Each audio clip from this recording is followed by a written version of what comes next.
વલસાડની અતુલ કંપનીમાં એનબીસી પ્લાન્ટમાં પંપ ચાલુ કરવા જતા કામદારને વીજ કરંટ લાગતા મોત. પોલીસે લાશનો કબજો મેળવી વધુ તપાસ હાથ ધરી.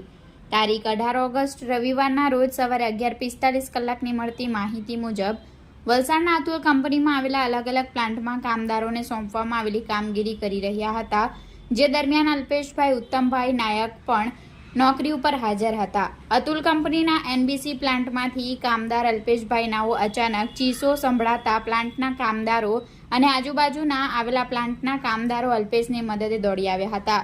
જ્યાં જઈ ચેક કરતા અલ્પેશ કંપનીમાં એનબીસી પ્લાન્ટમાં ફિલ્ટરેશન પંપ ચાલુ કરવા ગયો હતો. તે વખતે પંપની સ્વિચ ચાલુ કરી વાલ્વ ચાલુ કરવા જતા પંપ ઉપર ઇલેક્ટ્રિક કરંટ લાગતા અલ્પેશ નીચે જમીન ઉપર પડી ગયેલ હાલતમાં મળ્યો હતો, જેથી પ્લાન્ટના અન્ય કામદારોએ અલ્પેશભાઈને સાઈડમાં લઈ જઈ ખુલ્લી જગ્યામાં CPR આપ્યા હતા. ત્યારબાદ કંપનીની એમ્બ્યુલન્સમાં પ્લાન્ટના શિફ્ટ ઇન્ચાર્જની સાથે પારડી ખાતે આવેલ કુરેશી હોસ્પિટલમાં ઇમરજન્સી વોર્ડમાં સારવાર માટે લઈ ગયેલ અને હોસ્પિટલના ફરજ ઉપરના તબીબોએ અલ્પેશભાઈ ઉત્તમભાઈ નાયકાને ઉંમર વર્ષ 21 ચેક કરી કરંટ લાગવાથી મૃત્યુ થયું હોવાનું જણાવ્યું હતું. ઘટનાની જાણ વલસાડ રૂરલ પોલીસની ટીમને થતાં રૂરલ પોલીસની ટીમે તાત્કાલિક ઘટના સ્થળે પહોંચી મૃતક યુવકની લાશનો કબજો લઈ પીએમની તજવીજ હાથ ધરી હતી.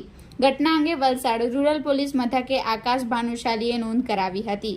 રૂરલ પોલીસે ઘટનાની નોંધ લઈ આગળની વધુ તપાસ હાથ ધરી છે.